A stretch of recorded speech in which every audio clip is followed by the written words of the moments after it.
नमस्कार मो ना गोपाल कृष्ण साहू मुझे पहुँची जाइए जड़े मैडम पाखे जहाँकि मैडम गैस्ट्रिक बहुत बड़ समस्या थिला सी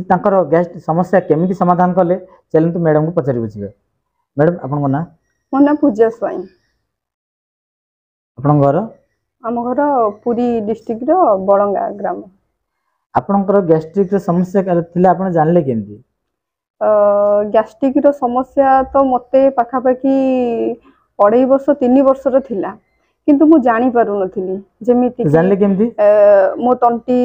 ए जो तंटी जगह जेबे मु खाई दिए खाइबार 2 रु 3 घंटा परे तंटी जगह जमा हबा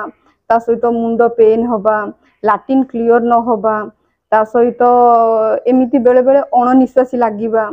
तो खाई शोला जमती कि लगे जमती कि मो तंटी आड़ी की खाद्य गुड़ाक सब पलि आसुची तो एमती किछि किछि सिम्पटम्स रु मु जानिली जे मोर गैस रो प्रॉब्लम रहउची। तो तार समाधान केमती करले? तो समाधान रे आपण देखुथिबे जो त्रिफला डियर केयर रो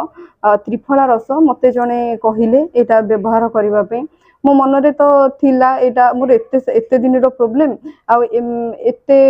माने त्रिफला रस व्यवहार करी कोन ठीक हे जिवो तो मन रे आसिला मु कहली ठीक अछि आगो यूज तो करी कि देखिबा आ खुशी रो एते बहुत भलो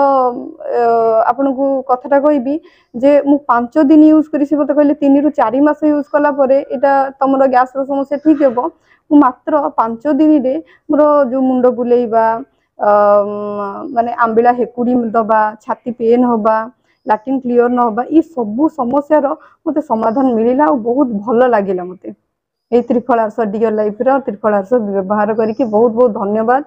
थैंक यू डियर लाइफ जे कि त्रिफला रस बनै छन्ते मु यूज करी बहुत खुशी। आपण तो समस्या समाधान पाइले तो हमर लोकन अन्य माने जो आपण कोन कहया पे चाहिए? अन्य माने को ए कथा मु कहबा पे चाहू छी जे जदि मु एटा व्यवहार कली फास्ट विश्वास कली आ व्यवहार कली बेली मते 5 दिन रे भी मते रिजल्ट आसिला सफिशिएंट पानी पीबा कारण रो तो आपण मानकू भी मु कहिबी जे आपण माने भी मिनिमम 4 रु 5 मास व्यवहार करंतु आ बहुत भलो रिजल्ट आसीबो आ आपण को रोग भी